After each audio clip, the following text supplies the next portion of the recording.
mwoko, tumepanda maharagwe, hata pia tumepanda mboga za kienyeji.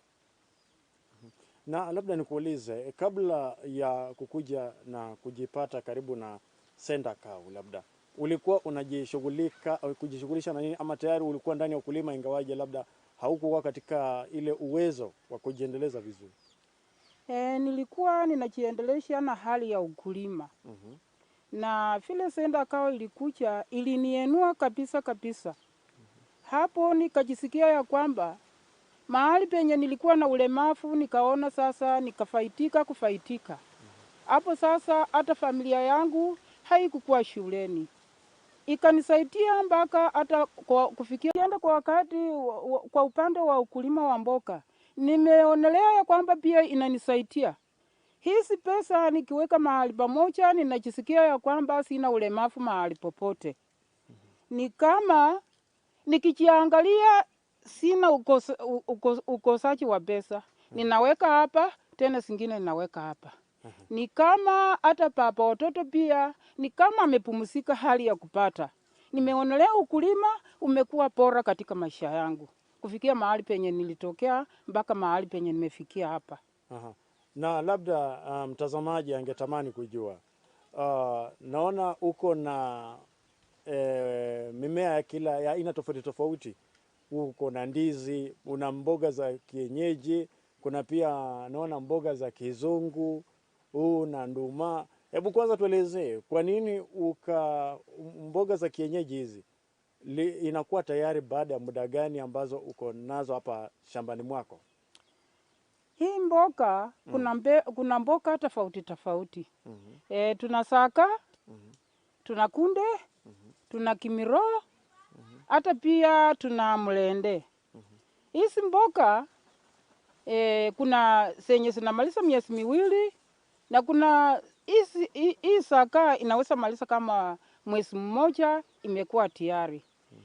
Na uzuri wa saka pia tulifunzwa jinsi ya kupata mbolea. Huwa hatununui mbolea. Tunatengeneza compost manure. Yenye huwa tunapandia mboga zetu zinaenda kwa haraka sana. Hizo mboga kwa vile nimeipanda hivi nimeonelea kwamba hii mboga nikiuza hizi sitakuwa asichaisha. Nikiuza hizi sitakuwa asichaisha. Sasa inanipea nguvu ya kupanda mboga. Ili nisikosekane mahali penye nisiweze kujipatia pesa. Nikiuza saka, niuze upande mwingine kama kunde, niuze kama kimiro, pesa zangu nikiweka pamoja sitaniwezesha kufanyia kitu ama kufanyia jambo fulani. Hata kwa wakati mwingine ninaweza uza compost manure kwa walimaji ambao wenye hawajui kutengeneza. Nitawaonyesha jinsi ya kutengeneza, na tena pia watakuwa wanunuzi wangu, pia watanipatia kitu kitoko.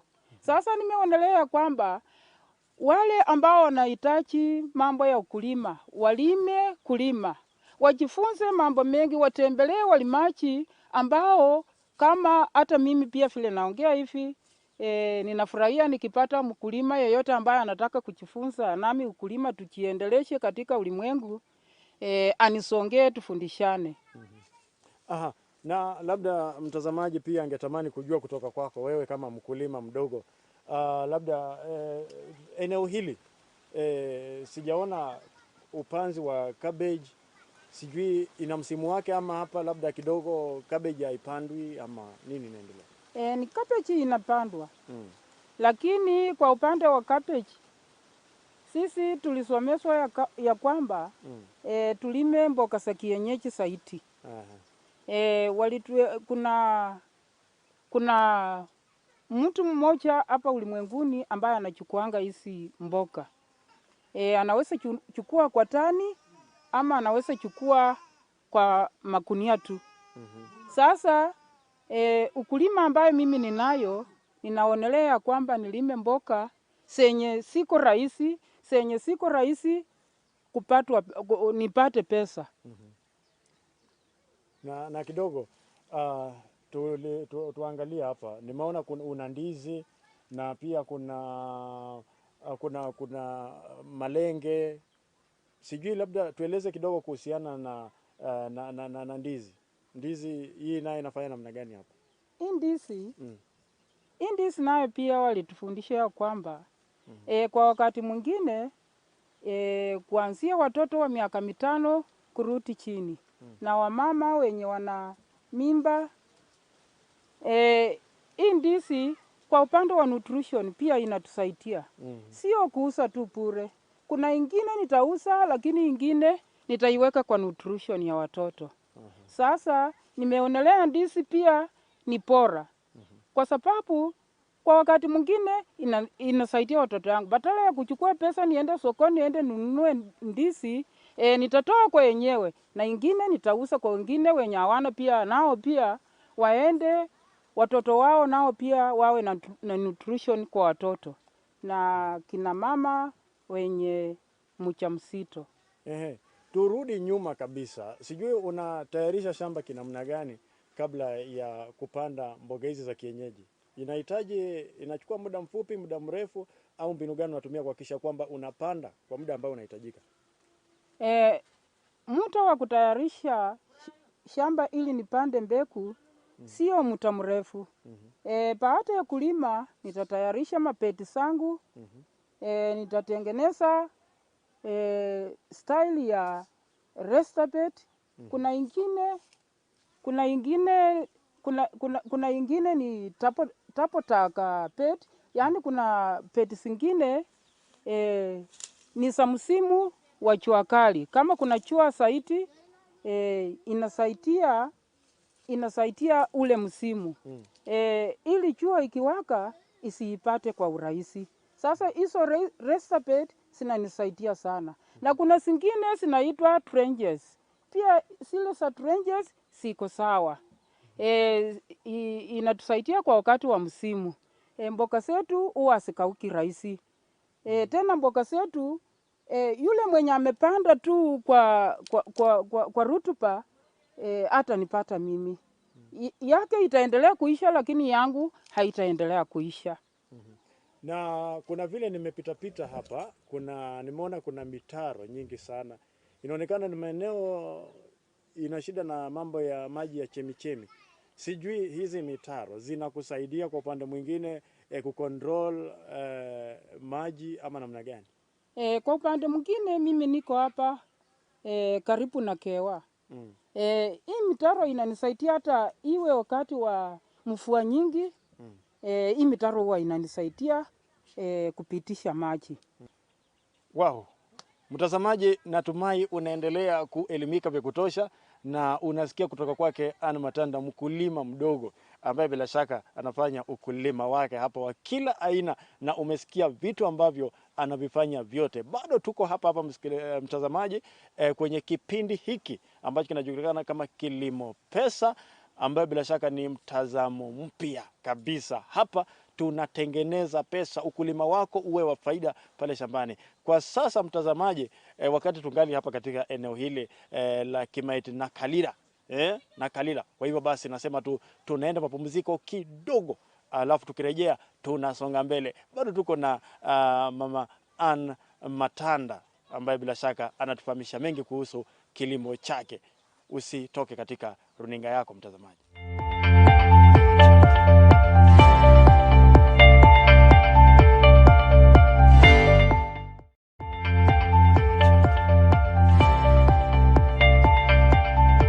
Aya, karibu tena mtazamaji, karibu tena. Kama sasa unafungulia runinga yako, kumbuka ni Kilimo Pesa ndicho kipindi kinaendelea saizi hewani, na mimi wako hapa naitwa Peter Mukabi, na tunazungumzia mambo ya nyanya, na wataalamu wako hapo kukuweka kisawasawa kabisa uweze kuelimika vya kutosha.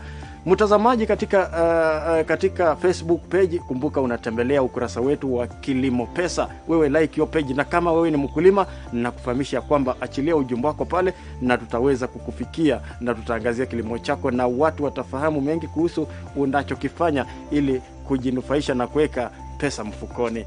Karibu tuweze kuendelea katika sehemu hii ambapo sasa Bwana Isaac atakuwa anaangazia haswa. Sasa umeshatoa pale kwenye seedling yako kwenye seedbed yake, sasa iko tayari kupandwa sehemu tambarare ama kwenye greenhouse.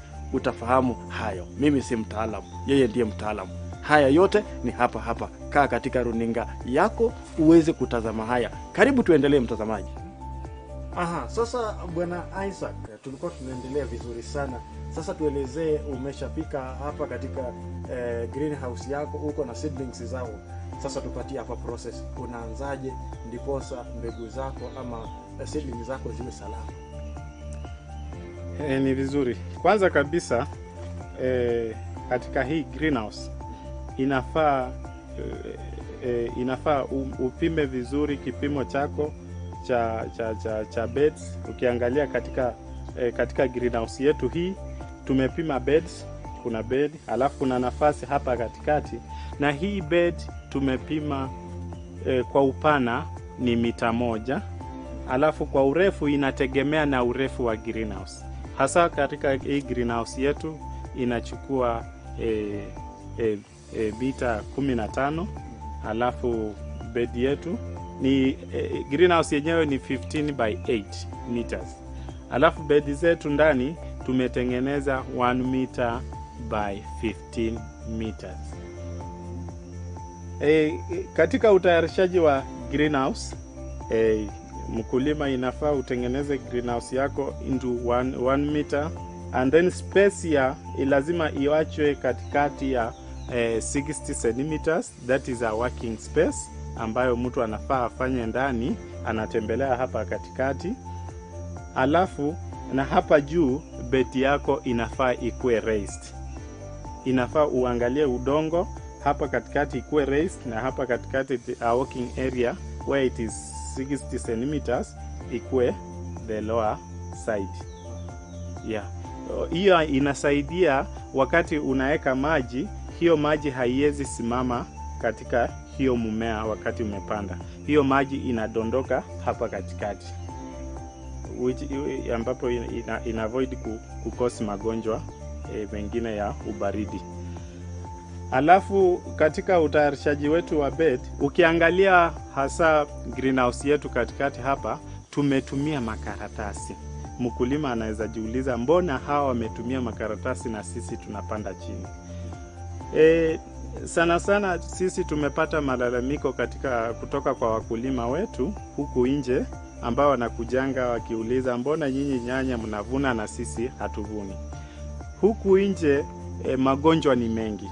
Udongo wetu sana sana tumetumia mbolea na tumepanda tukirudia hadi kiwango cha acidity ya udongo imefanya nini? Imeendelea juu, imepanda juu. So hiyo ndo maana tumetumia makaratasi, so that avoid kuna ugonjwa ambayo inaitwa bacterial wilt ambayo inasumbua wakulima wengi huko nje. Ukipata hii bacterial wilt inaangamiza mmea wakati mmea imefika katika kiwango cha kutoa matunda. Wakati mmea inatoa matunda, unapata mmea inanyauka. Inaweza nyauka ukafikiria labda haina maji, lakini ukiangalia katika kiwango cha maji katika hiyo mmea ni iko sawa, lakini mmea inanyauka. Hiyo ni ugonjwa ambayo unaua mmea na ina cause na bacteria. Hizo bacteria zinaenda kwa mmea and then zina block the passages of water and nutrients. So zina block that passages and then mmea inabaki juu haina maji. That's why ina wilt pole. So hiyo shida imeaffect wakulima wengi. Sasa sisi tuna advise mkulima atumie mbinu ya upanzi wa makaratasi ambayo ni teknolojia ya kisasa, so that asiende hiyo loss ya kupanda katika chini direct, ili akipanda direct hiyo ugonjwa itafyeka mmea yake. And then ukipata sometimes ni lazima mkulima anaweza kuuliza, hii makaratasi nipate wapi? Hii makaratasi sisi tuko na manager anaweza kuelekeza. Mkulima akikuja anaweza kuelekeza mahali ambapo unaweza pata hizi makaratasi. And then mkulima pia akikuja, tunaweza mfunza hii mbinu mpya ya kutumia hizi makaratasi kupanda nyanya na upate mazao yetu bora.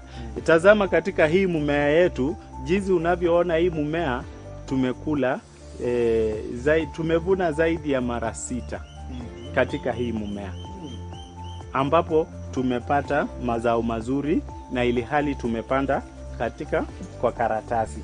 Ukiangalia karatasi letu hili linaweza beba around 10 kgs ya udongo, lakini inaweza kupea mazao ya more than hii mmea moja inaweza kupea mazao ya more than 250 shillings. Okay. The least amount you can get to the one plant, it should be 250 shillings. Aha. Hebu tuangazie hapa kitu kimoja. Unapata kwamba unapata kwamba kuna vile ambavyo wewe kama mkulima sasa ongea katika lugha ya kitaalamu, umeshapanda kwenye makaratasi haya, haswa utaanzaje? Kwa sababu hili ni sehemu geni ambayo umepeleka miche yako na inahitaji maji utaanza kumwagilia wakati gani? Na je, mbinu gani mwafaka ambayo mkulima ambaye labda anapanda katika greenhouse hata kule nje atatumia kuhakikisha kwamba maji anayomwagia haidhuru miche yake? Aha, na kuhusu sasa mkulima ambaye yeye anapanda nje, hana uwezo wa kutengeneza greenhouse ama kupanda katika eneo fiche kama hili, kule nje naye atapanda namna gani akitumia makaratasi kama haya? Ni vizuri sana. Mkulima wa kawaida anaweza tumia haya makaratasi kupanda kule nje. Ni vile tu afate maagizo ambayo tutampea. Ajaribu kutengeneza zile bed kwa shamba yake, and then ile bed akisha raise hizo beds zote, aweke hizi makaratasi tunapata sana kwa hardwares. We call it damping proof. Hizi damping proof akuje alaze juu yake, and then achukue hiyo udongo achanganye na udongo yenye mkulima anafaa achukue. Haifai achukue ile udongo mahali popote. Sana tunaangalia the forest soil where it is at least iko na slope kidogo. Hapo mahali kuna uwezekano wa magonjwa kutokuwepo kwa sababu ya hiyo rutuba ambayo iko pale. Halafu hiyo udongo ambayo anaichukua anafaa achanganywe na manure. And it is not an ordinary manure. It is a poultry manure. Hizo droppings, pure poultry droppings. Kwa nini tutumie pure poultry droppings? Kwa sababu ile chakula ambayo kuku anakula ni chakula aina tofauti na iko na madini. Unapata anakula kuna soya beans, kuna samaki, kuna nini. So iko na madini imekusanyika pamoja. So hiyo madini itakuja isaidie katika hiyo nyanya katika mkulima wa kawaida. Sasa tukirudi hapo nyuma, kuna wakulima huku nje, wakulima wengi mashamba zao zimeharibika. Mashamba zao wakulima wengi ziko na ugonjwa wa bacterial wilt. So tuna advise mkulima anafaa badilishe mbinu za upanzi wa nyanya, atumie mifuko za karatasi kupanda nyanya zake ili apate mazao mazuri. And then afate maagizo mazuri ya spraying programs na ile utunzaji wa nyanya inavyotakikana. Tunaelewa ya kwamba kuna kupotea kwa unyevu mwingi mmea ukiwa nje na ukiwa ndani ya greenhouse. Kuna huo tofauti. Sasa hapa tuulizane swali hili. Je, mbinu gani ambayo mkulima atatumia akishapanda mbegu yake, ama sio mbegu yake lakini miche yake katika maeneo kama haya? Atatumia mbinu gani kumwagilia maji ili labda isidhuru mmea wake ambaye ameupanda ukiwa mchanga hivi? Ni vizuri kabisa umwagiliaji wa maji katika nyanya zako. tunajua vizuri kabisa nyanya anahitaji maji nyingi ili atengeneze ili tunda likuwe nzuri. So sisi kama hapa tunatumia what we call drip line irrigation system. Hata mkulima wa nje unaweza tumia drip line irrigation system. Kitu cha kwanza unafaa ufanye, ukitaka kupanda nyanya, unafaa ujue maji yako kwanza kabisa utatoa wapi. Kwa sababu hauwezi panda nyanya na ili hali hujajua maji itatoka wapi. Na pia inategemea na season. Unapata mkulima anataka apande nyanya kwa wakati wa jua. Hasa ule mkulima mwenye anapanda wakati wa jua anafaa ajue maji yatatoka wapi. Na ule mkulima mwenye anafaa apande wakati wa mvua, ule ako at least. Ule anaweza tumia ile mvua ambayo inanyesha ili kujikimu na hiyo maji kidogo ambayo anaweza tumia. Kuna wakulima ambao wanapanda nyanya continuous, wanaweza tumia the irrigation system. Unaweza raise tangi zako so long as uchimbe maji kwa shimo, and then raise tangi lako kwa shamba, and then ununue hizi drip line. Hizi drip line nadhani rola moja inaweza kuwa kitu kama shilingi 5,000. Inategemea na dealers wenyewe ambavyo wanaweza uza kule kwa duka. So unaweza tumia hizi drip line system so that uvune nyanya zako continuous. Iwe wakati nyanya zimepanda, wakati nyanya zimeshuka, unakuwa unauza nyanya zako continuous. Yeah. Naam, tuzungumzie swala hili.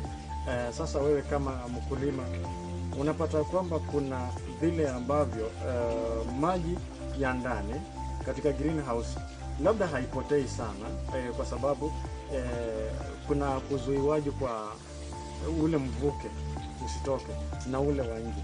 Hebu tueleze utofauti hapa. Huyu wa nje anatumia ama anamwaga maji kwa kiasi gani ama kwa muda gani kwa siku, ndiposa iwe na maji ya kutosha nyanya yako ukilinganisha na mtu ambaye yuko ndani ya greenhouse? Ni vizuri kabisa. Umezungumzia hapa awali swali la mvuke.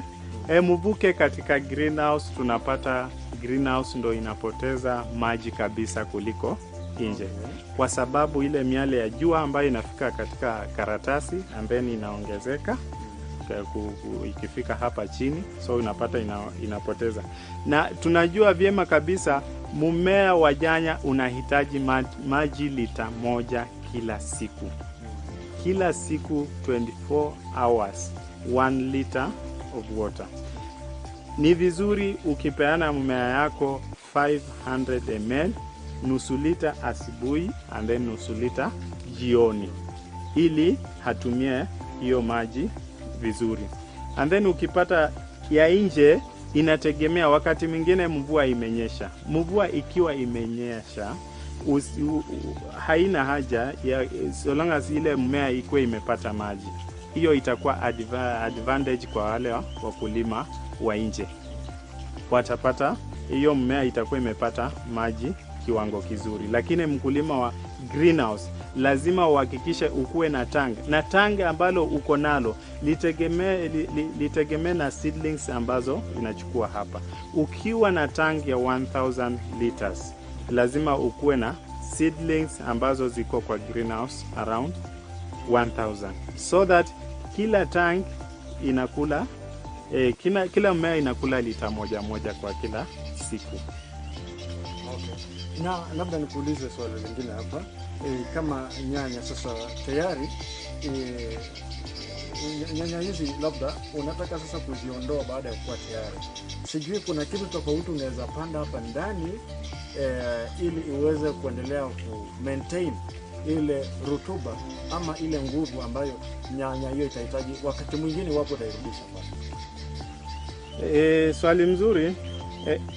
Hii karatasi hii mfuko ya karatasi, sisi huanga tunachukua what I mentioned huko nyuma, the forest soil, ile udongo ambayo iko na rutuba na haina magonjwa, ambayo tunaweka, and then tunaichanganya na ile poultry manure, ile droppings za kuku, sana sana hizi kuku za kizungu za improved ambazo zinalishwa chakula bora. So tunachukua hiyo droppings ambayo tunachanganya na hiyo udongo na tunaweka. Wakati tumepanda, kuna ile madini ambayo tunaiongeza. Tunaweza ongeza kama mbolea like sana sana tunatumia like DAP, urea and then CN. Na ile mbolea hatuwezi eka direct. Sisi tunatumia njia ambayo tunaita fertigation, what we call fertigation. Fertigation ni ile mbinu ya kuchanganya ile mbolea na maji so that ijichanganye vizuri na maji, halafu inapitia njia ya drip irrigation system so that hiyo mbolea inaingia polepole katika hiyo mmea. So ikiingia hivyo inaingia katika hiyo roots na hizo mizizi zinavuta hiyo maji. Sasa hiyo maji itakuwa imebeba zile nutrients inaipeleka juu. And then ukipata sana sana wakati mwingine tunatumia what we call kuna mbolea zingine zinaitwa foliar fertilizer, na hizo tunatumia ambazo tunaweza zitumia kwa greenhouse ama nje kuongeza mazao yetu haya matunda. Kuna mbolea ya kwanza ambayo tunaweza itumia, kuna East Grow Starter. Hiyo inatumika wakati ambapo the moment tuna transplant, after one week after transplanting tunatumia East Grow Starter, and then tunamaliza like 1 week and then tunaipiga East Grow Vegetative. Kumbuka East Grow Vegetative inatusaidia haya matawi kunawiri and then mmea inakuwa vizuri kwa afya njema. Alafu baada ya mmea imemaliza wiki 3 kwa greenhouse, hapo ndo tunaanza kuprepare for fruits and flowers.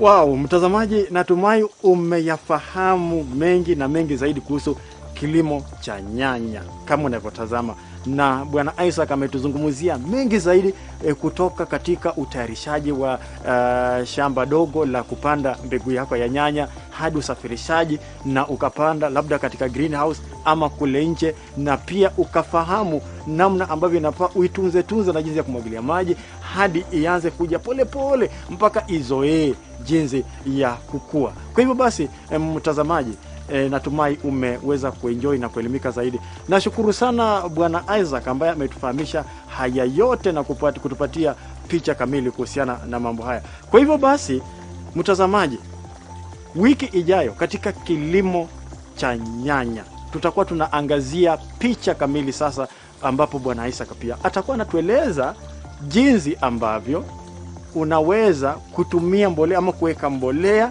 na mbali na mbolea atatuelezea kuhusu wadudu wanaosumbua, na pia atakuwa anatuelezea mengi kuhusu namna ya kuhakikisha kwamba nyanya zako ni salama zaidi. Hiyo ni wiki ijayo. Lakini napunga unyunyu kwa sasa. Nikirejea mtazamaji, tunakwenda sasa moja kwa moja kujua ni yapi yanayojiri katika ukulima wa kuku, yani ufugaji wa kuku. Ni kilimo hicho na kinakuwekea pesa mfukoni. Utakuwa unafahamu hayo. Usikae mbali na runinga yako, endelea kutazama Kilimo Pesa sasa hivi. Mimi naitwa Peter Mukabi, endelea kutazama runinga yako.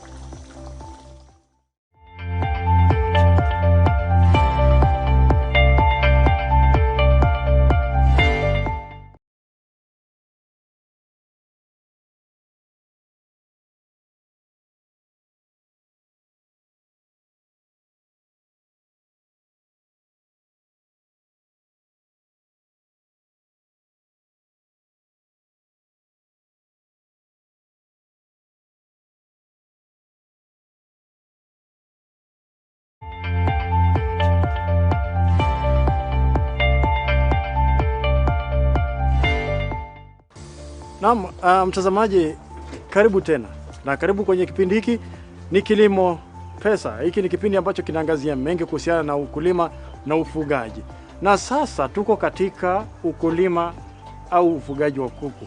Na hapa nyuma yangu unachotazama ni aina fulani ya jengo la mtu wa kawaida ambaye ni mkulima wa chini ambaye anaweza kujitetea katika ufugaji wa kuku yake. Kwa hivyo basi tutaingia hapa ndani, tunataka tufahamu haswa nini hasa kinaendelea hapa, upande wa labda mayai na ukuzaji wa vifaranga hadi wakawa kuku wakubwa. Haya yote tutajua hapa ndani na mtaalamu wetu ambaye bila shaka atakuwa anatuelekeza zaidi. Kumbuka tuko na mtaalamu ambaye kama wewe unapenda kuku, basi nafasi ndio hii yako. Karibu mtazamaji, twende na wewe pamoja. Hebu tuelezee sasa Phyllis Wekesa. Je, kuku aswa ufugaji tunaanzia wapi? Ufugaji wa kuku huwa tunaanzia kwa yai, ambapo hapa Mabanga ATC hatukuwa na kuku, lakini tukaanza huu ufugaji wa kuku ambao tulianza kununua mayai kutoka kwa kampuni ambayo inaitwa Kari ya Kakamega. Tulienda pale tukanunua mayai, na hiyo mayai, wakati wa kwenda kununua mayai, kuna vitu ambayo tulizingatia, ndipo tukaangalia tukanunua hiyo mayai. Kwanza, when we go to buy eggs, we were looking those abnormalities on the eggs. First, we look at the parent stock, where we are going to acquire those eggs. 2, we also look at those eggs. As we pot, we look at any abnormalities that are on those eggs. 1, we look at those daddy eggs, we cannot pick them. Those eggs that have double yolk, we cannot pick them. Those eggs that have some flat spots on it, we don't pick them. For that reason, so we selected the good eggs, we came with it. When we arrived here, we do what we call incubation. For instance, we don't have those hens that we can do natural incubation. So for us, we do artificial, whereby we collect our eggs. We have those egg trays as we arrive. We put on those egg trays that we normally use for hatching purposes. So as we reach in the incubator, first thing, we normally disinfect those incubator before we start hatching. Remember, those hatchery have just stayed for a longer period minus hatching. So we normally do that. We disinfect for those viral diseases and all those maybe parasites that may occur within the hatchery. At the entrance, as we enter the hatchery, we normally have footpath. That footpath just help us. That footpath, we have water there. We normally place the disinfectant, which for some time we normally use chick or Cooper site or ultra clean. So as we reach now at the point of incubation, first we normally check the power when we have electricity. Then also we check the water if it is available, because that machine cannot run minus water. Then also the thing we normally consider also, we also observe. Before we start incubating, we also observe if our computer is running or not. Remember, on that incubator, it has automatic computer that as we place the eggs itself, it controls temperature, humidity, and also we place, there is a place where we press, then it shows when the fan is running. We place this, so also we see if the fan is running. So from there now we start incubating our eggs. We have already bought those eggs from Kari. We have those egg trays that we normally carry those eggs. We have 2 egg trays, one used for incubation and that one just for carrying purposes. So that one that we normally use for incubation, so we normally take the sharp pointed egg face downward, the oval face upward. That just means the air space is up, then that sharp pointed face down. Then when I place those eggs in the machine, I put now the power on. That machine will just hold those eggs for 21 days as just the normal hen outside there or natural incubation. The thing that I'll maybe consider in a hatchery, maybe I'll just look for the temperature or humidity, or also I'll consider maybe the water level. Remember, we have not connected the tank direct, maybe pouring water in the incubator. We have that tray holding water in the incubator. So we normally make sure the water is above the heater. Remember, when the water is below the heater, those eggs will be boiled. So we normally make sure the water level is above the heater. So that water is the one that normally just controls the temperature and the humidity inside the incubator. So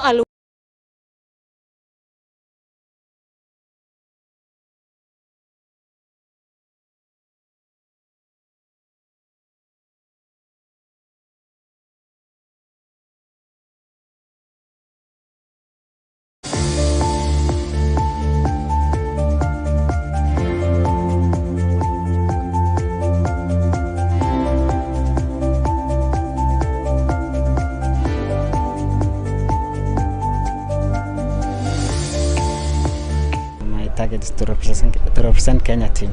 We want to talk to the young ones, the under 18, about matters of doping. We want to mold them before they become seniors so that they know what is expected of them to run clean and win easy. Nitawaongoza kidogo kwa siku ya leo.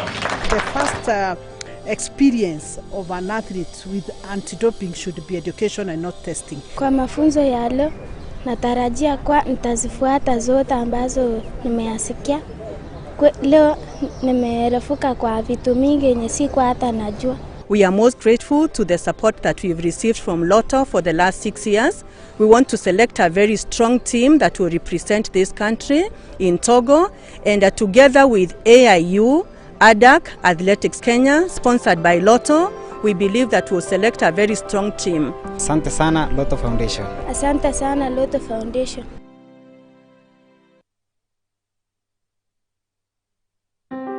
Shilling. 1, 2, 3, 4, 5, 6, 7, 8, 9, 10, 11, 12, 13, 40. Hizo ni kilomita ambazo watoto wa hapa wanatembea ili wapate maji. Shida ya maji ni kubwa kwa sababu area hii ya Mosiro location iko na mto moja tu unaitwa Ngarengiro, na hiyo mto moja ni mbali. Leo tumeana Mwangasa. Leo kwa hisani ya Lotto Foundation tumekuja hapa ndani ya Embaraba Primary School. Yes, ulimi nataka kutereza ifike kwa Embaraba lakini ni Embaraba Primary School, na hawa watoto watakuwa wanapokea tangi za maji angalau wakati ambapo kuna nyesha, wanachota maji. Yote ni kwa hisani ya Lotto Foundation, ambao tunasema kwamba Lotto Foundation changing lives.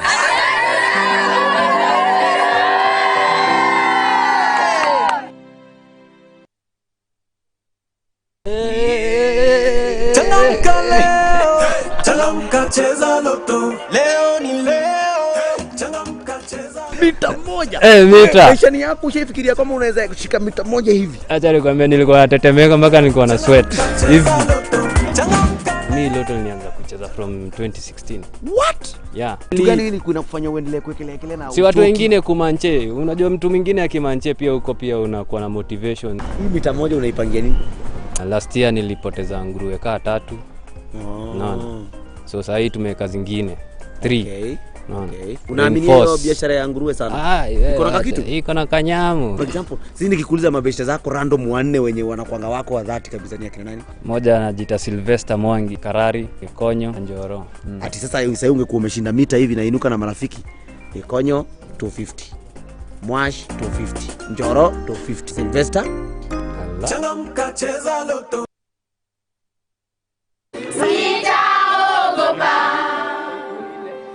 I want to take this opportunity to thank the Lotto Foundation for these donations. This is a place where shortage of water is a key, and also acquisition of sanitizers and soap has been a problem. Put this to good use. You have to remember ya kwamba ni shule, tuko wengi, kwa hivyo ukishatumia unafunga ile tap kama watakuwa wameweka tap pale, ili pia tusikue na wastage, tuweze kutumia kile ambacho tumepatiwa kwa njia ya heshima na njia ya maana. 25% ya kila mchezaji akicheza, 25% inaenda katika charity.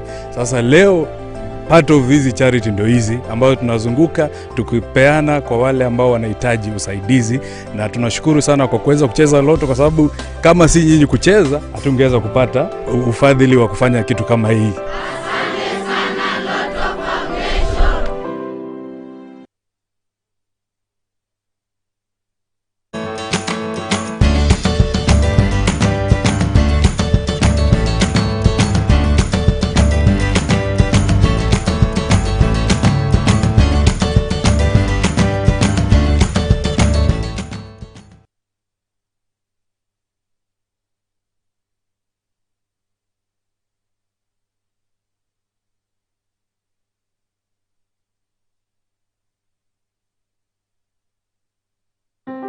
Asante sana Lotto Foundation kwa kututembelea, tunasema asante.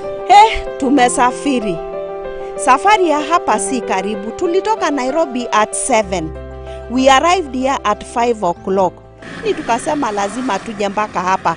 Gari hizi ambazo tumekuja nazo, mabamba zimeng'oka kwa sababu ya hali ya barabara, lakini tukasema lazima tufikishe tangi kwa hawa watoto wa hii shule ya Embarbal. Tulipofika hapa kuona hizi nyuso ambazo zimetabasamu, wamefurahia kuwa wako na matangi ya maji, hiyo imetutia nguvu. My name is Teresia Tikoishi, the head teacher Naningway.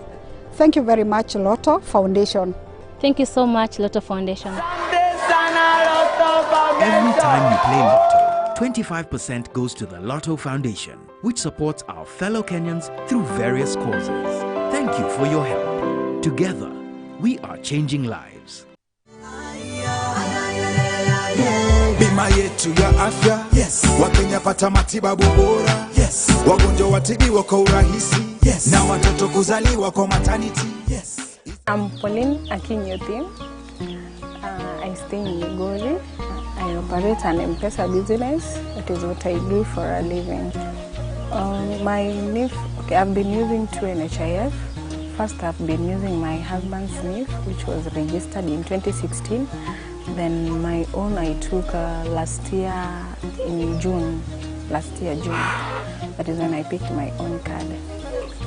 NHIF has really helped me a lot because I've been unwell and I've been using card. I've never been using NIF for admission, for treatment, outpatient and inpatient. I've been both using my NIF card. In 2018, I was feeling unwell, so I went to Jaramogi, Gingo Dinga referral. I was asked to go and do abdominal scan, and NIF paid for it. There is where I was diagnosed as having a tumor in my stomach. I went for operation so that the tumor can be removed. NIF paid for my operation at 120,000. After operation, test was done, and then it came out to be cancerous. And then when I was starting my chemotherapy sessions, NIF paid for my sessions. The 8 sessions, I was to do 8 sessions and NIF paid for them all, 57,000. I've been going for checkups, and after every 3 months I go for scan again to check how the colon is faring, and I use NIF. I'm even supposed to go for another abdominal scan next month, and NIF will cater for it. I will wish to ask patients, cancer patients, to use NIF card because I see many of them complaining of the cash, but with NIF, it's okay. NIF cater for all sessions, so I thank NIF for that. Bima yetu ya afya, yes. Wakenya pata matibabu bora, yes. Wagonjwa watibiwa kwa urahisi, yes. Na watoto kuzaliwa. What about habari njema kutoka NHIF? Sasa kuna bima safi kabisa inajulikana kama NHIF Super Cover. Umepata yako? Hii ni bima safi kabisa ambayo unaweza ipata kwa urahisi. Ni bima ya kuaminika na ni bima ambayo ni ya bei ya mwananchi kama wewe na mimi. Kitu unahitaji kufanya ni kwamba ukiwa tuna shilingi 500 kila mwezi unapata cover, bima ambayo itashughulikia wewe na familia yako. Kumbuka, mambo ni rahisi. Unaleta ID yako, passport photo yako, alafu kama uko na bibi ama uko na bwana, unaleta ID yake, passport photo yake, kumbuka colored. Alafu ukiwa na watoto, basi pia unaleta passport photo yao na birth certificate yao. Hiyo colored passport photos, alafu una fill hiyo form. Ukisha fill hiyo form, unalipa shilingi 500 kila mwezi, na bila shaka uko na NHIF Super Cover yako. Unangoja nini? Mimi niko nayo. Na wewe je? NHIF, afya yetu, bima yetu ya kishua, sisi wa Kenya.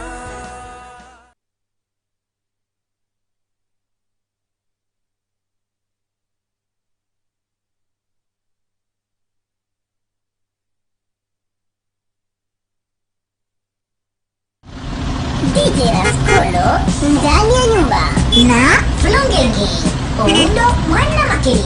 Na bila shaka mpenzi msikilizaji, kila siku ya wiki kuanzia saa 10 hadi saa 2 za usiku usikose kujumuika nasi kwenye show hii nzito, show kubwa kabisa ya Sasa Drive, ukiwa nami DJ Raskolo ndani ya nyumba.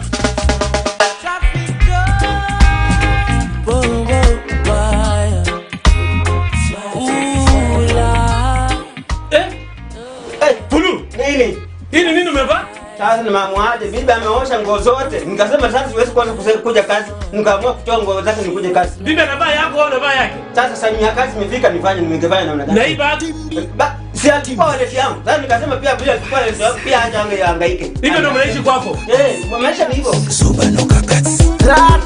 Hivi ndio si ungangana na huyu Nyundo Fulungenge Ondo mwana Mageni. Na wewe mlingoti la Sokolo ndani ya nyumba. Tukutane kwenye Sasa Drive live hapa Sasa Radio. Niseme nini? Kosa uchekwe. Beba pesa ya Cleopatra Mukula.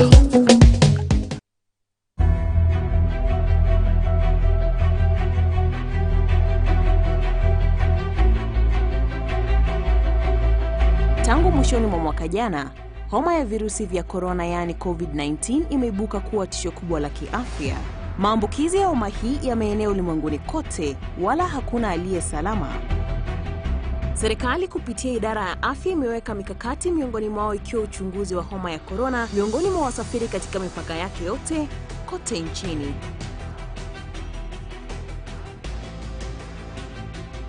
I'm very happy about the screenings that are going on in Tanzania and Kenya.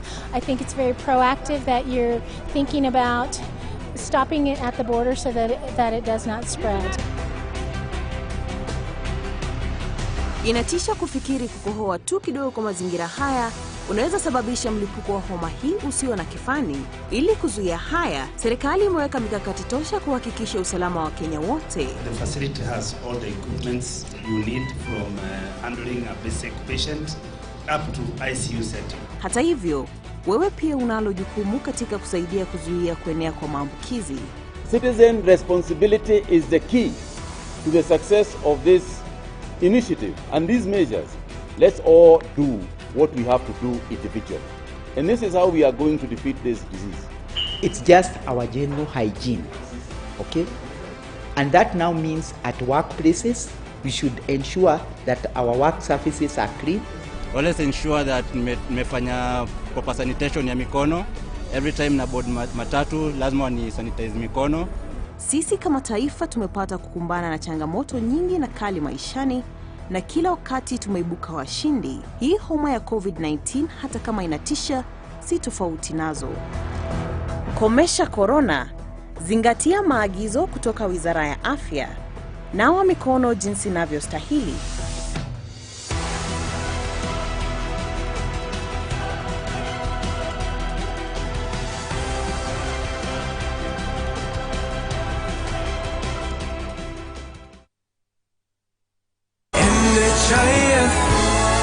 Afya yetu, bima yetu ya kishua, sisi wa Kenya. Majina naitwa Fred Nyakubosa, ni mkaaji wa Shimulatewa, na nafanya na kazi ya prison department, na nilichukua kadi ya NHF 2002. Tangu wakati huo naona kadi ya NHF inanisaidia sana. Kuna wakati ilikuwa nikiwa mgonjwa kidogo, nikaenda hospitali, kadi inanisimamia. Ikafika wakati wa last year nikashikwa na ugonjwa wa dengue fever. Ndio nikaenda nikalazwa hospitali ya Premier 1 week. Vile wakati ilikuja bill ilikuja 215. Hakika niliona msaada mkubwa wa NHF ilinisaidia, singeweza kulipa hiyo pesa. Kozi hiyo niligonjeka, sikuwa na pesa wakati huo, lakini NHF ilinisaidia, wakanilipia na nikatoka hospitali. Naweza ambia wale wa Kenya wajaingia kwa NHF waingie. Hakika NHF inasaidia. Waendelee, hata kama hana kazi aendelee tu kutoa 500 200 huwa na aingie kwa hiyo NHF. Kwa sababu ugonjwa hauna hodi. Unaweza kuwa kwamba leo hauna pesa, ndio unagonjeka, so NHIF inasaidia. NHIF, afya yetu, bima yetu ya kishua, sisi wa Kenya.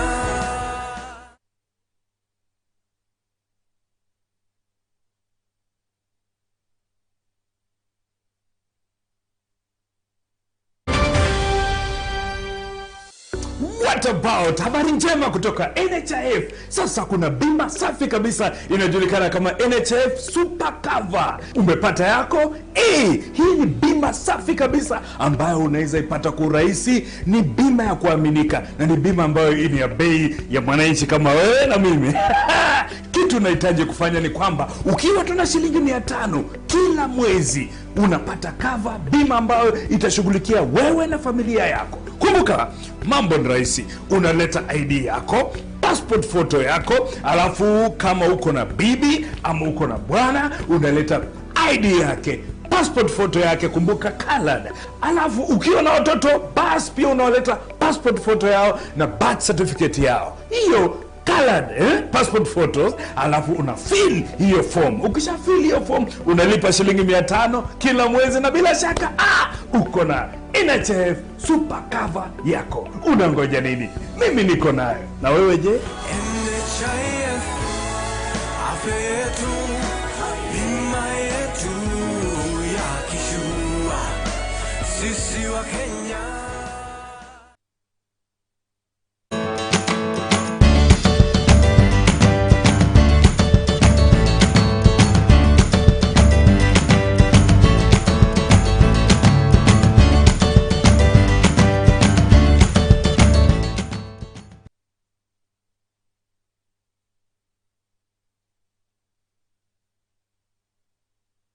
Tunataka kuwapatia shukrani nyingi sana kwa kutukaribisha sisi kwa shule yenu mrembo kabisa. Na vile tumekuja kama wageni, tumesema lazima tukuje na zawadi. We are seeing behind us water tanks, we have water masks, we have sanitizers. We are not taking it for granted because this particular morning we are solving a very big problem of how we'll be fetching water from the stream because the well we have broke down. But now our problem is as good as solved. Maji is a challenge. Hatuna mahali pa kuweka maji. Tunaona mmetupa hapa tank ambazo zitawezesha watoto kupata maji ya kutosha. Sisi kwa niaba ya walimu na community ya Magharibi Primary School tunawashukuru sana. May God bless you and continue with that spirit. Thank you. Thank you very much, Lotto Foundation. Thank you for your help. Together, we are changing lives. Hii area ya Kabiti iko na shida ya maji sana. Hata mvua wakati mwingine hainyeshi nyingi. Hiyo ndio sababu tunasema kama tunaweza pata tanks hata kumbwa ambazo tunaweza weka maji wakati mvua imenyesha, wakati ule mdogo inanyesha.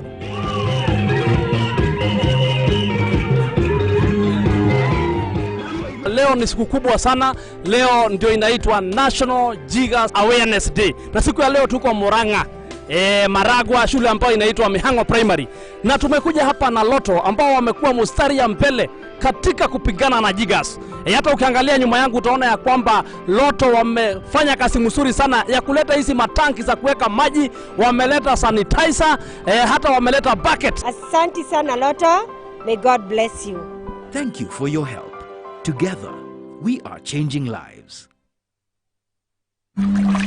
Hujambo mkulima. Kwa wakulima wa mimea sasa tunawaarifu kuhusu kuboresha ukulima wako kwa kutumia irrigation.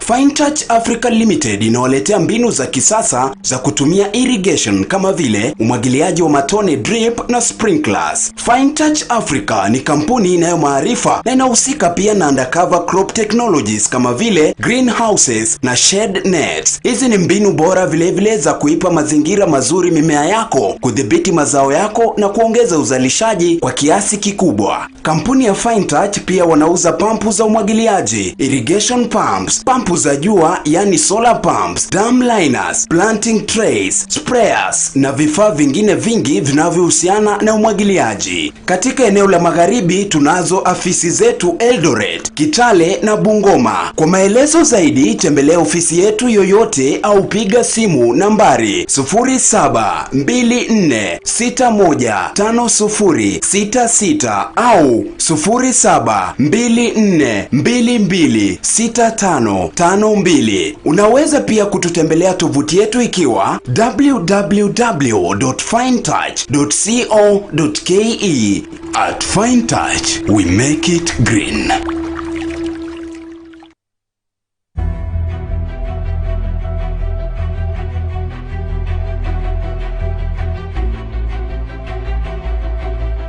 Tangu mwishoni mwa mwaka jana, homa ya virusi vya korona yaani COVID-19 imeibuka kuwa tisho kubwa la kiafya.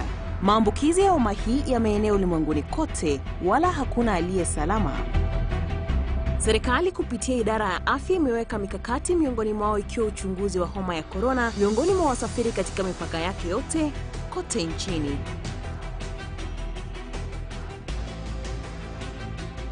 I'm very happy about the screenings that are going on in Tanzania and Kenya. I think it's very proactive that you're thinking about stopping it at the border so that it does not spread. Inatisha kufikiri kukohoa tu kidogo kwa mazingira haya unaweza sababisha mlipuko wa homa hii usio na kifani. Ili kuzuia haya, serikali imeweka mikakati tosha kuhakikisha usalama wa Kenya wote. The facility has all the equipments you need from handling a basic patient up to ICU setting. Hata hivyo, wewe pia unalo jukumu katika kusaidia kuzuia kuenea kwa maambukizi. Citizen responsibility is the key to the success of this initiative and these measures. Let's all do what we have to do individually. And this is how we are going to defeat this disease. It's just our general hygiene, okay? And that now means at workplaces, we should ensure that our work surfaces are clean. Always ensure that nimefanya proper sanitation ya mikono. Every time na board matatu, lazima ni sanitize mikono. Sisi kama taifa tumepata kukumbana na changamoto nyingi na kali maishani, na kila wakati tumeibuka washindi. Hii homa ya COVID-19 hata kama inatisha, si tofauti nazo. Komesha korona, zingatia maagizo kutoka Wizara ya Afya. Nawa mikono jinsi inavyostahili.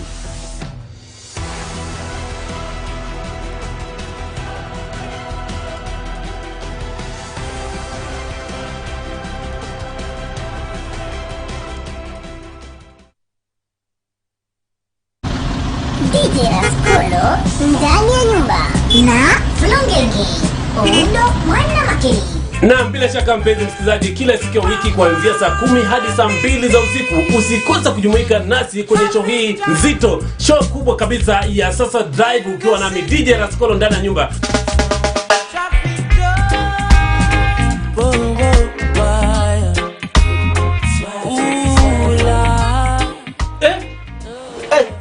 Nini? Hili nini umevaa? Sasa ni mamwaje, bibi ameosha nguo zote. Nikasema sasa siwezi kwanza kuja kazi. Nikaamua kutoa nguo zake nikuje kazi. Bibi anavaa yako au anavaa yake? Sasa saa ya kazi imefika, nifanye ningefanya namna gani? Na hii bag si akipa wale yangu. Sasa nikasema pia bila akipa wale yangu pia acha angehangaike. Hivyo ndio unaishi kwako? Maisha ni hivyo.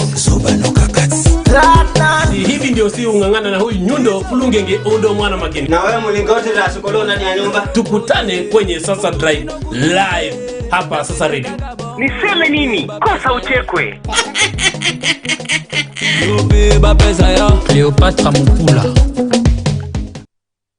We've seen the foot traffic that happens in a police station. So considering that we are facing COVID-19, they need the water reservoirs, they need the water storage, and they actually need the sanitizers for the traffic that is walking in and for even them themselves to protect themselves. What you have done to us today is an achievement to us as a police officer. The items that you brought us is going to make sure that we keep our environment at the police stations and the post clean. And this is a good achievement. So today we're donating 12 tanks to 4 counties. As some others are going to be dropped later for the police stations that are really in need. We're also going to be giving soap dispensers and sanitizers to the police stations. So we are very happy, and God bless you, the Lotto Foundation group. Thank you for your help. Together, we are changing lives. Changamka leo, changamka cheza Lotto. Leo ni leo, changamka cheza mita moja. mita. Maishani yako ushafikiria kama unaweza kushika mita moja hivi? Acha nikwambia, nilikuwa natetemeka mpaka nilikuwa na sweat hivi. Mimi Lotto nilianza kucheza from 2016. What? Yeah. Gani kuna kufanya uendelee kuekelea na si watu wengine kumanche. Unajua mtu mwingine akimanche pia huko pia unakuwa na motivation. Hii mita moja unaipangia nini? Last year nilipoteza nguruwe kaa 3. Naona. So sasa hii tumeweka zingine 3. Okay. Naona. Unaamini hiyo biashara ya nguruwe sana? Iko na kitu? Iko na kanyamu. For example, sisi nikikuuliza mabeshte zako random wanne wenye wanakuanga wako wa dhati kabisa ni akina nani? Mmoja anajiita Sylvester Mwangi, Karari, Ikonyo, Njoro. Ati sasa ungekuwa umeshinda mita hivi na inuka na marafiki. Ikonyo 250. Mwash 250. Njoro 250. Sylvester changamka cheza Lotto.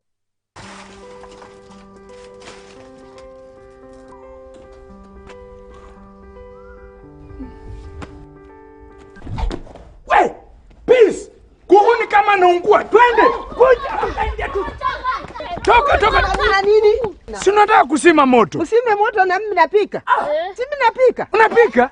Ndio. Gasi yako inatoa moshi. Si gas, napikia kuni yetu ya kawaida. Kuni? Si ndio? Wewe si ulinua gas siku 2 tu ndio imepita. Ye iliisha. Na ile ulinua 1 week ago. Iliisha pia. Ile kupwa. Iliisha. Kwani unanyonya gas? Sinyonyi gas. Yenyewe inaisha. Nikileta inaisha. Na kuhu unatumia gas gani? Si mimi naenda na nileta mtungi. Mtungi? Ni mtungi. Na si utumie power gas. Ati power gas. Hiyo gani hiyo? Wewe simeni hizo kuni kwanza. Tumia mtungi wa gasi ya power gas iliyo na kipimo cha haki na kiwango kamilifu kwa bei nafuu. Nunua gasi ya power gas na hutataabika tena na mambo ya gasi na upishi nyumbani. Power gas, rafiki jikoni.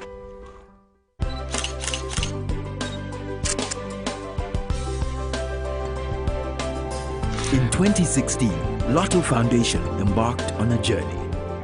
Our athletes compete for honor, not of self, but for country. By donning their spikes, they go to war for our country. Not with guns or tankers, Major General, but with a beautiful display of athletic prowess on any track, in any part of our globe. They have been Kenya's flying ambassadors since independence, silencing the world to listen to our national anthem whenever they take to the track.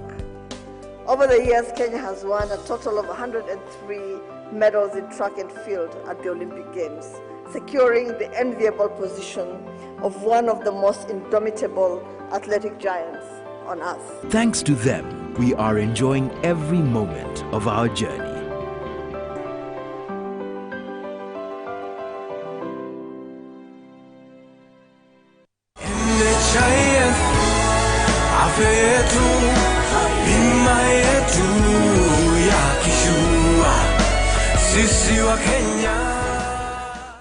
Majina naitwa Fred Nyakubosa, ni mkaaji wa Shimulatewa na nafanya na kazi ya prison department na nilichukua kadi ya NHF 2002. Tangu wakati huo naona kadi ya NHF inanisaidia sana. Kuna wakati ilikuwa nikiwa mgonjwa kidogo nikaenda hospitali, kadi inanisimamia. Ikafika wakati wa last year nikashikwa na ugonjwa wa dengue fever. Ndio nikaenda nikalazwa hospitali ya Premier 1 week. Vile wakati ilikuja bill ilikuja 215. Hakika niliona msaada mkubwa wa NHF ilinisaidia, singeweza kulipa hiyo pesa. Kozi hiyo niligonjeka, sikuwa na pesa wakati huo. Lakini NHF ilinisaidia, wakanilipia na nikatoka hospitali. Naweza ambia wale wa Kenya wajaingia kwa NHF waingie. Hakika NHF inasaidia. Waendelee hata kama hana kazi aendelee tu kutoa 500 200 huwa na aingie kwa hiyo NHF. Kwa sababu ugonjwa hauna hodi. Unaweza kuwa kwamba leo hauna pesa ndio unagonjeka, so NHF inasaidia. NHF afya yetu, bima yetu ya kishua, sisi wa Kenya. DJ Raskolo ndani ya nyumba na Flongeni Oundo mwana makini. Na bila shaka mpenzi msikilizaji, kila siku ya wiki kuanzia saa 10 hadi saa 2 za usiku usikose kujumuika nasi kwenye show hii nzito, show kubwa kabisa ya Sasa Drive, ukiwa nami DJ Raskolo ndani ya nyumba.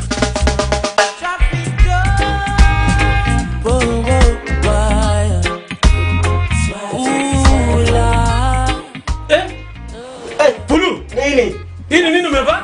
Sasa nimamwaje, bibi ameosha nguo zote. Nikasema sasa siwezi kuja kazi. Nikaamua kutoa nguo zake nikuje kazi. Bibi anavaa yako au anavaa yake? Sasa saa ya kazi imefika, ningefanya namna gani? Na hii bag si alikuwa ile yangu. Sasa nikasema pia bila alikuwa ile yangu pia hangaike. Hivyo ndio mnaishi kwako? Maisha ni hivyo. Hivi ndio si ungangana na huyu Nyundo Fulungenge Oundo mwana makini. Na wewe mlingoti la Sokolo ndani ya nyumba. Tukutane kwenye Sasa Drive live hapa Sasa Radio.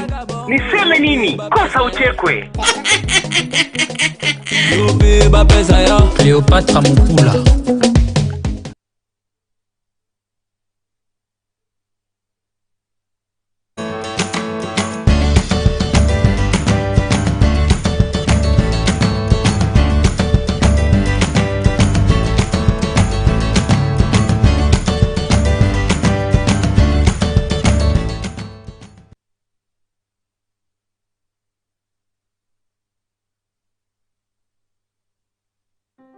Target is to represent Kenya team.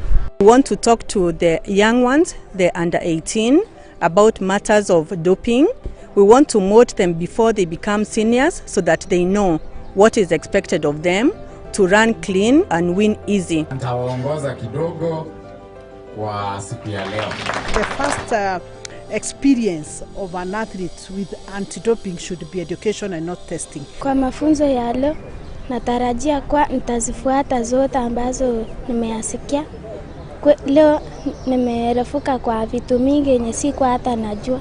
We are most grateful to the support that we've received from Lotto for the last 6 years. We want to select a very strong team that will represent this country in Togo, and together with AIU, ADAC, Athletics Kenya, sponsored by Lotto, we believe that we'll select a very strong team. Asante sana Lotto Foundation. Asante sana Lotto Foundation. Bima yetu ya afya, yes. Wakenya pata matibabu bora, yes. Wagonjwa watibiwa kwa urahisi, yes. Na watoto kuzaliwa kwa maternity, yes. Isa super cover ululu mashinani. Majina ni Kilet Sivitali Kilaka. Mimi ni mfanya biashara, mkaaji wa Kisumu, estate ambayo inaitwa 10 houses. Nilikata NHF 2016. Nimetumia kutokea wakati huo mpaka sasa, imenisaidia sana. Wakati nilikata NHF nilienda kwa daktari kuangalia matibabu. Nilikuwa na shida ya figo. Nikaanza matibabu kwa kliniki ya Milimani Nightingale. Nilifanya tu mwezi 3, mwezi ya 4 nikapata nafuu. Nikaona nimerudi kawaida. NHF ilikuwa inanipatia matibabu yote. Nikiwa mgonjwa niko kwa ward, walikuwa wananisimamia bili ya kitanda na bili ya matibabu. Tena walikuwa wananisimamia mambo ya dialysis. Walikuwa wananisimamia kwa station moja, walikuwa wananisimamia 9,500. Kwa wiki walikuwa wananisimamia 19,000. Alafu kuna kipimo tunafanya baada ya mwezi, baada ya kufanya dialysis kuna kipimo daktari anapima, NHF walikuwa wanasimamia. Sasa matibabu yangu walikuwa wanasimamia yote. Bado inaendelea kunisaidia kwa ugonjwa yoyote ambayo inaweza kuwa imenikuza. Na kimbia tu hospitali, NHF inanisaidia. Kwanza waliniambia sio mimi peke yangu. Niliingiza watoto na mke wangu. Natumia tu kadi yangu moja. Wote wanatumia kadi. Wale wenzangu hawana kadi ya NHIF, kitu nawaomba, kadi ya NHIF ni maisha ya kukuweka uwe kisawasawa kimatibabu. Wasiwache, wachukue. Wakati nalipa NHIF yangu, nalipa kila mwezi shilingi 500. Nalipa mwaka 6,000 au nalipa ile kiwango niko nayo, na inanisaidia mimi na watoto wangu. Mpaka mama yangu mzazi NHIF inamsaidia, sababu kuna matibabu alikuwa anatakana afanyiwe, daktari akatuambia gharama yake. Tulienda tukaingia NHIF ikachukua hiyo gharama, ilikuwa nusu milioni. Alikuwa na ugonjwa wa sukari, ilikuwa imekula mguu yote. Sasa alikuwa anafanyiwa skin grafting, alimaliza hospitali mwezi 3, NHIF ikalipa. Kwa hivyo nashukuru NHIF, imetusaidia sana. Bima yetu ya afya, yes. Wakenya pata matibabu bora, yes. Wagonjwa watibiwa kwa urahisi, yes. Na watoto kuzaliwa kwa maternity, yes.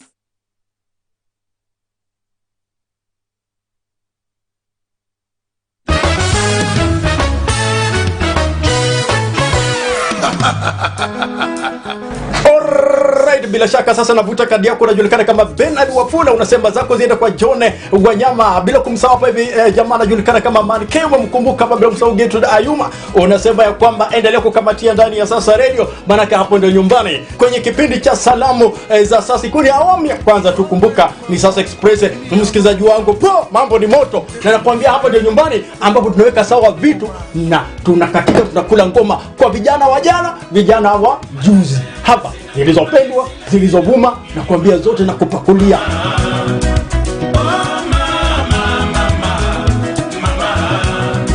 Peter Mukabe the head boy ndani ya Sasa Radio kila Jumatatu hadi Ijumaa. Hautanikosa kutoka saa 2 hadi saa 6 kamili. Sitokule kitu bwana wewe. Fanya watu kutengana mama.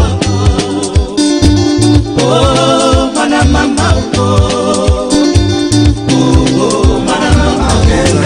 Kose manake hapa ndio nyumbani mwa wazee. Wacha nikupakulie sahani upate uhondo kamili. Haha, wewe. Le bonheur des uns fait le malheur des autres.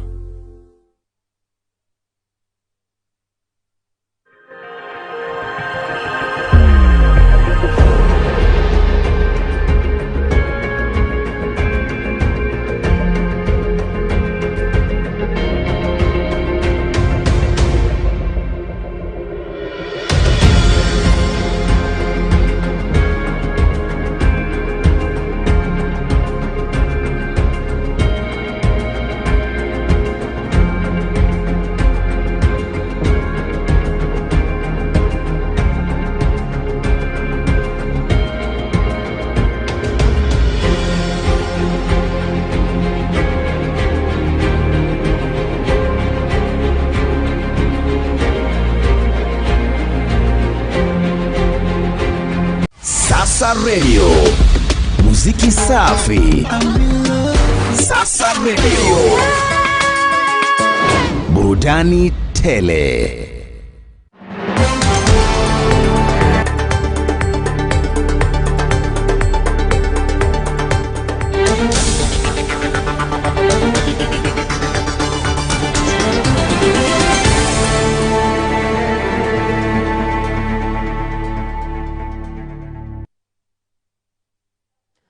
Na marahaba mpenzi mtazamaji popote ulipo, natumai ubuheri wa afya hii leo, ikiwa tarehe 18 mwezi wa 6 mwaka 2021. Waswahili wanasema kwamba kila kisitwacho usikione na kilicho wazi hakifumbiwi. Imetimia mida ya saa 7 awamu ya magharibi mchana, kutoka kwa nami Nixon Ochieng. Hujambo na karibu.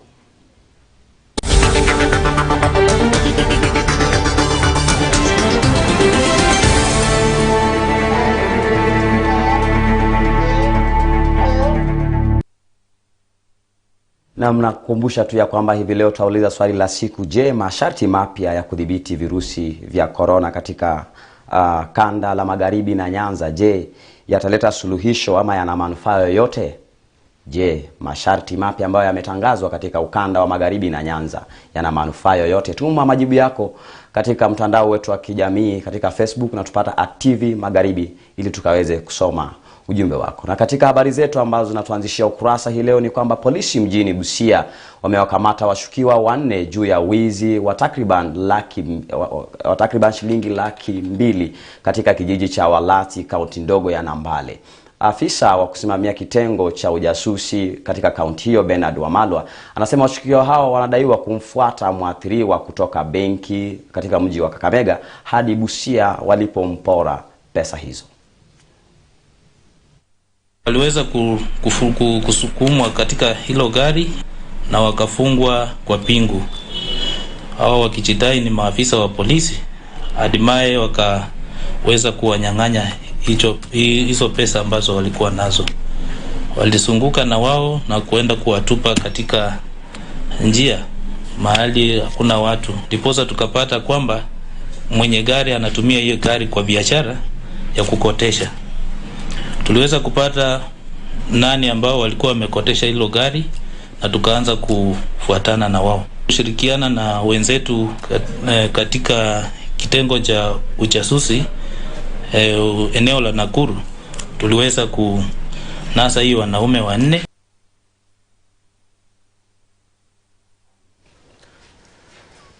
Na gavana wa kaunti ya Machakos Alfred Mutua ametoa changamoto kwa wanasiasa kutilia maanani masuala ya maendeleo badala ya kutumia wakati mwingi kuwasuta wenzao. Mutua anadai kuwa tabia ya wanasiasa kuwataja wenzao mara kwa mara inawapa umaarufu kabla ya uchaguzi mkuu ujao.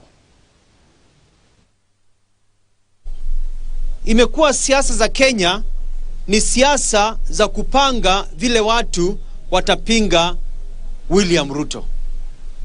Ukisikia vile Uhuru anaongea, Raila anaongea, viongozi wanaongea, wote wanalenga kumpinga Ruto. Na hiyo kila wakati kuongea mambo ambayo yanamuongezea Ruto jina, inampatia sifa. Viongozi tuache kuongea kuhusu Ruto, tuongee kuhusu ni nini tutawafanyia wananchi. Ni sera gani tuwaletea wananchi?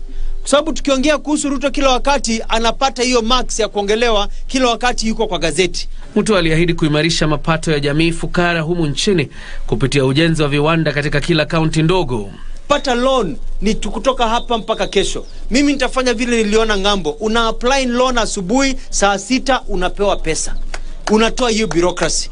Unajua kwamba ukienda Rwanda kuanzisha kampuni Rwanda inakuchukua only 2 weeks. Unaanzisha kampuni, unaandika watu. Hapa Kenya inakuchukua 18 months to 2 years. Karatasi hii, enda hapa, waja hapa, wana huyu, lipa hii, peleka hapa, chukua permit hapa. Mimi nita collapse hizo zote ikuwe ni direct. Na kiongozi wa chama cha ODM Raila Odinga ametaja kuwa hajamuuliza mtu yoyote kumuidhinisha kama mgombea wa urais katika uchaguzi mkuu ujao wa mwaka wa 2022. Akizungumza katika ziara yake ya Pwani, kinara huyo alitaja hajatangaza nia yake ya kuwania urais, ila kwa sasa ananuia kufanikisha mchakato wa marekebisho ya katiba kupitia BBI. Mahakama ilitupeleka BBI kwa half time. Rege ijasimama, rege imeenda kwa half time. We want our country to prosper. We want our country to grow. We want Kenyan people to love one another, help one another and support one another, not to hate each other because one is successful and one is not. Ozi watoka kwa Mwenyezi Mungu, binadamu ni sababu. Hii ambayo tumeifungua leo, it is only 2 of such kind of machines in the entire continent of Africa. Na leo iko wapi? Mombasa County. We are not called County 001 for nothing, my friend. We are offering technical support in terms of human resource or human capacity to our brothers in the Lake region. Wakitaka madaktari na manasa ambayo wamebobea na ufundi ambao wamebobea kutoka kwetu, tuko tayari kuwapatia wapambane na janga la corona, kwa sababu hapa tulifanya vizuri. Na mwenyekiti wa chama cha kutetea maslahi ya wafanyikazi Kotu Francis Atwoli amesema kuwa pata kuwepo na kura ya maamuzi kabla ya uchaguzi mkuu ujao. Atwoli ametofautiana na wale ambao wanapinga mchakato huo, huku akihoji kuwa wanaoendeleza mchakato huo watajizatiti kufanikisha hoja hiyo. No BBI, we will postpone elections until we get BBI. It's us who proposed revisiting of our 2010 constitution. According to me, the ruling that was made by the High Court judges had nothing to do with BBI. It was 100% political, and it was 100% centered to the office of the presidency. Watu ambao wanafanya confusion, watu ambao wanaendelea kueneza hii maneno tunasikia, mara kuna siasa Maujikinya, mara kuna siasa NASA, kuna siasa Okoa Kenya, lakini ile kitu wanataka ni kujiokoa wao wenyewe ili wasiende uchaguzi tarehe 8, tarehe 9 mwezi wa 8. Anything happened, they didn't give us a ruling, we'll still move to Supreme Court. If we can't get it, then we will have to start it afresh, and we will also extend the time. We will appeal through our parliamentarians to extend the election by even either 1 year until we get BBI. Hakuna mtu tukubali hata mmoja. Ndiye liwalo, lazima tutaenda uchaguzi mwaka ujao. Na mtazamaji, kwa habari hizo ni ruhusu angalau nipate kopo la maji na rejea hivi punde na habari zinginezo. Nakumbusha tu ya kwamba katika mitandao yetu ya kijamii tumeuliza swali la siku: je, masharti mapya katika kanda la Magharibi na Nyanza yana manufaa yoyote? Na unaweza zidi kututazama katika mtandao wa YouTube @TV Magharibi. Na rejea hivi punde, usibanduke.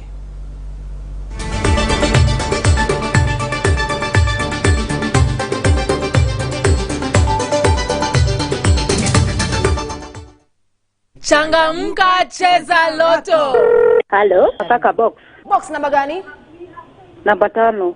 And leo umechagua box number 5 na wewe ni mshindi wetu wa home makeover. Yes. Siku rara. Nilisikia ni kweli au ni uongo. Nikachanganyikiwa, lakini nasema Mungu wangu amekuja leo. Changamka cheza loto. Leo ni leo. Changamka cheza loto. Changamka leo. Nakwambia tumekuwa na mamu tukifanya shopping. Amechanganyikiwa sana, anashindwa nichukue hii ama niache hii. Mam, kwa nini ulichagua washing machine na sio nini? Nilichagua washing machine juu watu wa kazi wako na shida. Kwa hivyo hiyo hata mzee anaweza jivulia nguo hata kama siwezi. Nafurahia loto. Naambia watu waendelee kucheza loto, siku yao itafika. Ndio hiyo sasa, unajionea. Changamka cheza loto.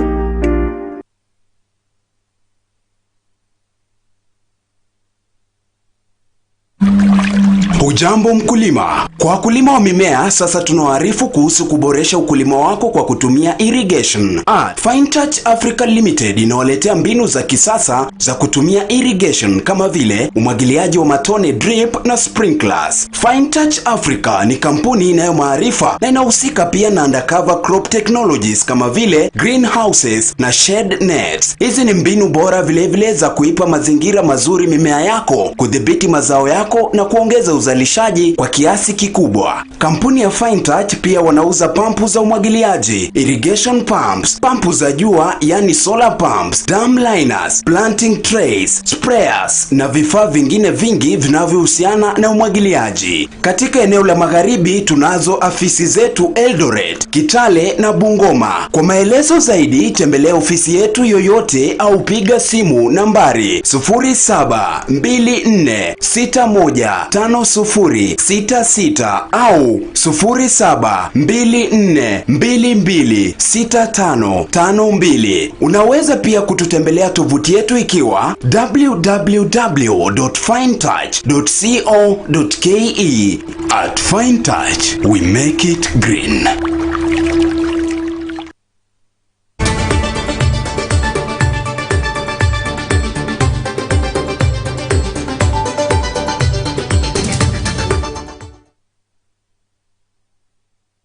Na munazidi kutazama Magharibi mchana nami Nixon Ochieng. Habari ambazo zinatuanzishia awamu ya pili ni kwamba katibu wa baraza la mawaziri la elimu Profesa George Magoha amekataa uwezekano wa mabadiliko yoyote ya kalenda ya shule kwa sababu ya janga la virusi vya corona. Magoha anasema serikali ina uwezo wa kutathmini na kudhibiti hali ya virusi hivyo katika shule. Waziri aidha ametoa wito kwa tawala kuweka mikakati ambayo itahakikisha ya kwamba maradhi hayo yanadhibitiwa katika shule. Government of the Republic of Kenya is doing everything possible to ensure that our children are safe. Even these ones that have left school. Have you seen any without a mask? Look at them very well. Well adorned with masks. They soap and water. And they are undergoing home-based isolation care. So they are at home, at their homes, stable. What we would like to tell our parents in this school and the neighboring schools of Mandaraka, Uhuru Secondary, and the area of Nyairoko, and basically Orojorok sub-county is not to panic, but to continue taking the required protective measures against COVID-19. It is the responsibility of each one of us to try as much as practically possible to evade infection by COVID-19 virus.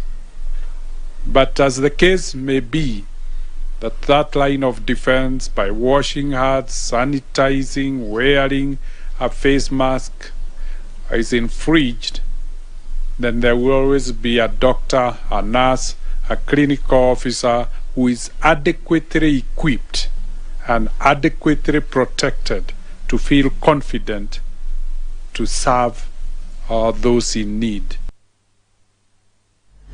Na mwanaume mmoja amejitokeza kufanya hamasisho kuhusu athari za virusi vya corona katika kaunti 25. Mwanaume huyu anatumia baiskeli kama chombo cha usafiri katika safari yake kwenye kaunti hizo. Hivi leo anaelezea kuafikia uamuzi huu ili kujulisha umma kuchukua tahadhari. Leo imekuwa zamu yake ya kuzuru kaunti ya Bungoma.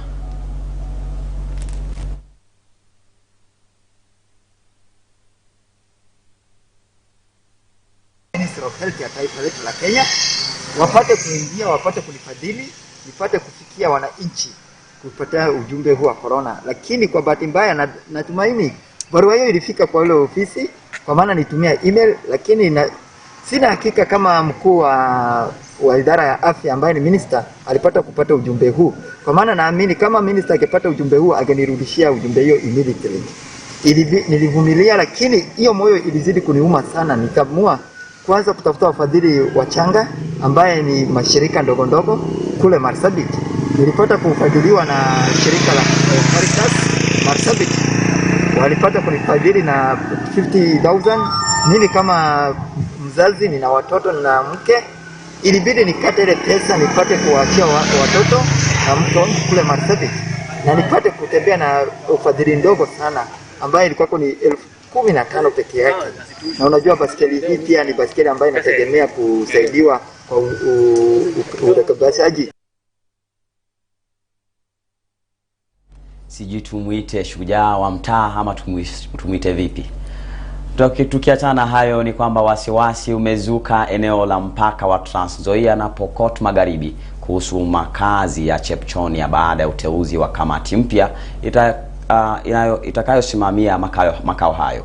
Wakazi wa eneo hilo wanalalamikia kutohusishwa katika uteuzi mpya wa wasimamizi, hali inayowaweka katika ama kutokuwa na amani nao. Timu walikuwa ndani ya Chepchonia hiyo, walikuwa wanasimamia shamba na wakaleta komiti nyingine. Na hatujui kwa nini mtu analeta watu siku moja na wanachukua komiti nyingine. Na tulikuwa nataka wenyeji wenye shamba ama wenyeji wakaaji ya Chepchonia pale wachakuliwe, sio watu ya kutoka nje.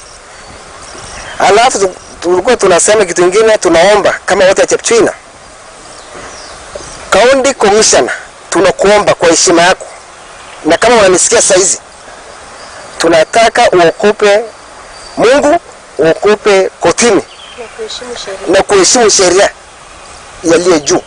Ile kitu tunataka watu kotini waamue, hata watu ya kanisani. Unajua watu ya kanisani kotini wanaendelea pamoja. Sisi tukitaka ile watu walitolewa wako IDB sahi kwa Pamela dada yetu hapa wasetiliwe. Na hao wenye wamekuja chagua kamati ni akina nani? Serikali tumekataa hiyo maneno na hatujui hata. Tupewe time ya mwezi 2 na tuitwe tuandae kamati ya wenyewe mpaka wale walifurushwa tujue wenyewe, sababu kila mtu anajua mpaka mipaka ya shamba yake, kila mtu anajua nyumba yake, kila mtu anajua mahali alikuwa anaishi. Mambo ya serikali kuingilia Chepchoi na huyu wa lands, huyo mama, tafadhali afate sheria. Mimi sijaiona shamba yenye wanafukuza watu kisha wanachagua kamati. Wale mumehamisha, mimi nikiwa nje, mimi ni victim. Kwangu ndio waliweka IDPs, wale walitolewa Robinson kwa Tangi. Mimi sijarudishwa, ni kina nani wanachagua kamati? Mtu moja na ni manyumba ile iliangushwa ya raia ile, wale wa maskini wao. Tena hao ndio wapiga kura. Hakuna mtajiri anapiga kura dunia. Unajua wale wa samani wamejuana. Hata mtu anajua nyumba yake ile alikuwa akiishi. Kama ni Mluya alikuwa anaishi hapa, Pokot hapa, Turkana hapa, Gikuyu hapo, nani pale, wanajuana. Hebu sasa ngoa hao. Tena sasa walingoa na wakaenda kusanyana mahali. Wako kwa IDPs, dara IDPs wanaishi mahali pamoja. Hata kuna msomo mmoja amepoteza maisha kwa sababu chakula apate huko. Hebu leteni sasa wengine wapya wakuje ambaye hatuwajui. Sisi wenye tuko IDP tutasanyana na hapa atakuwa nyasi. Tujue nani sasa ndio jogo kuliko mwingine hapa hivi. Sasa hii ni kifo. Na mtetezi wa haki za watoto ameonyesha hofu yake kuhusiana na makabiliano dhidi ya ukeketaji. Mtetezi huyo ametaja kuwa kampeni dhidi ya kukomesha mila hiyo imetelekezwa kutokana na athari za virusi vya corona na huenda hawatafikia malengo yao mwaka ujao kama walivyokadiria.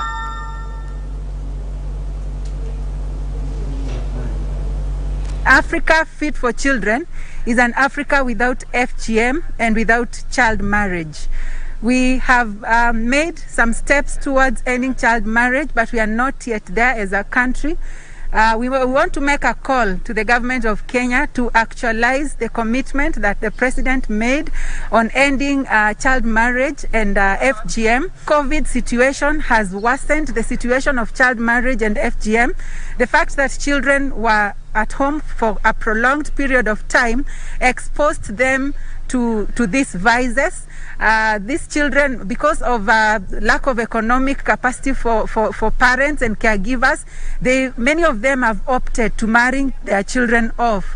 Jizatiti, tufanye kazi pamoja, tunaweza kumaliza janga hili la ukeketaji la wasichana hapa nchini Kenya. Na mnawakilishi wadi wa kaunti ya Pokot Magharibi wametoa wito kwa wahisani kujitokeza ili kufadhili watu wasiojiweza. Wajumbe hao wanadai kuwa familia nyingi zisizojiweza zimepitia changamoto maradufu hasa wakati huu wa janga la corona.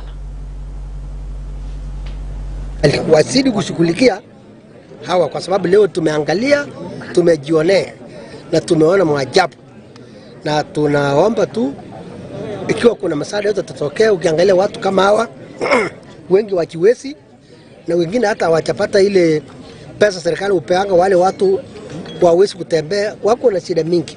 Na pengine vile imekuwa naongea pengine kuambia viongozi kutoka kaunti hata na gavana tuangalie watu kabisa kama amepewa ile msaada inapewa na serikali watu kilema pamoja na watoto.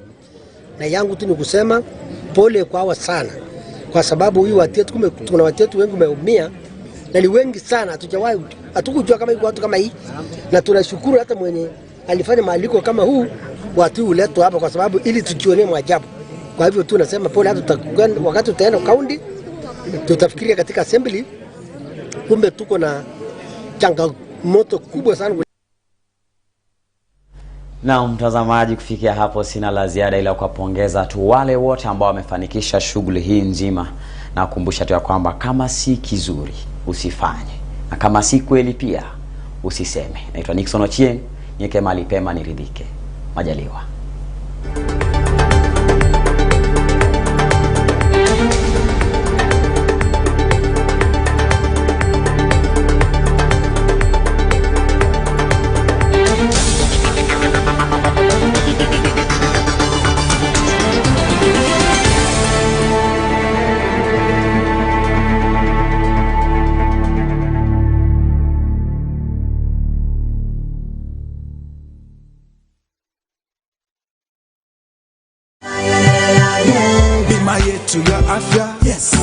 pata matibabu bora, yes. Wagonjwa watibiwa kwa urahisi, yes. Na watoto kuzaliwa kwa maternity, yes. It's a super cover, wololo.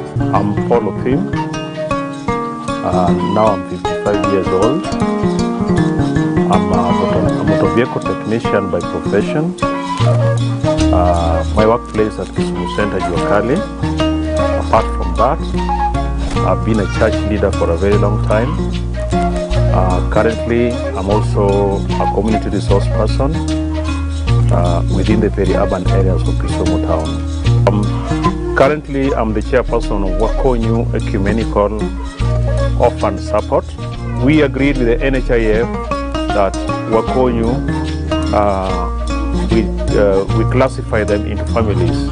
So a family is composed of either 2 adults and 5 children, or